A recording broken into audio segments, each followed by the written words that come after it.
From resistance to unruffled. If you carefully analyze your negative thoughts, you'll discover that almost all of them contain one specific psychological characteristic: resistance. When you resist, you essentially say no to what is, or what was, or what will be. You're in a state of resistance when you don't want things to be as they are. You want things to be different. When you resist someone else, you're thinking of how you want him or her to change. You want them to do something differently than they are doing or have already done. Recall that the stress response is activated by the threat thought of, uh-oh, this is going to be bad. The stress response is also activated by the resistance thought, oh no, this should not be happening, or, oh no, this should not have happened. Consider several of our so-called negative emotions: anger, depression, helplessness, fear, boredom, sadness, or any variation of these. In almost every case, the thought behind the emotion includes resistance. You're saying no to what is. Carl Jung said an interesting thing about resistance. He said, "What you resist persists."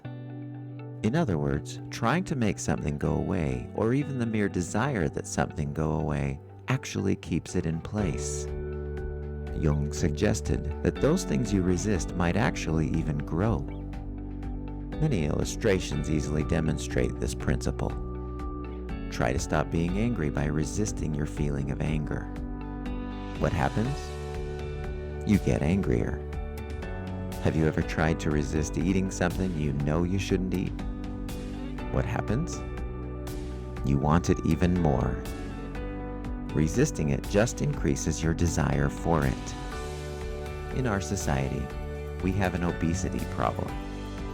Many people with whom I have worked have a dominant thought of resistance toward the extra weight they carry around. What I've noticed is the more they resist it, the harder it is for them to lose the weight. Resistance creates stress.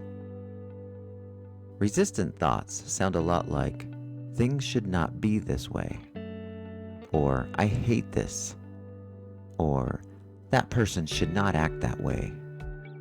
These thoughts not only turn on the stress response, but stressful emotions as well. Consider the person who goes into a movie theater to watch her favorite movie. As the movie begins, she notices that people around her are using their cell phones.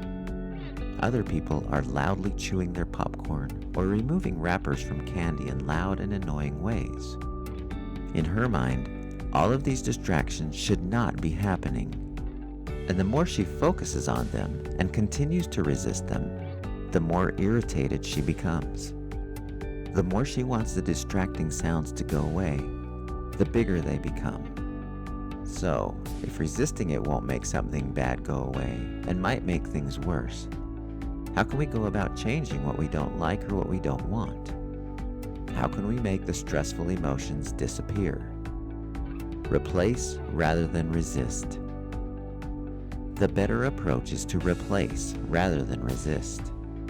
Since you are free to choose any thought that you want to put into the gap, you can choose to upgrade to a better one whenever you find yourself resisting.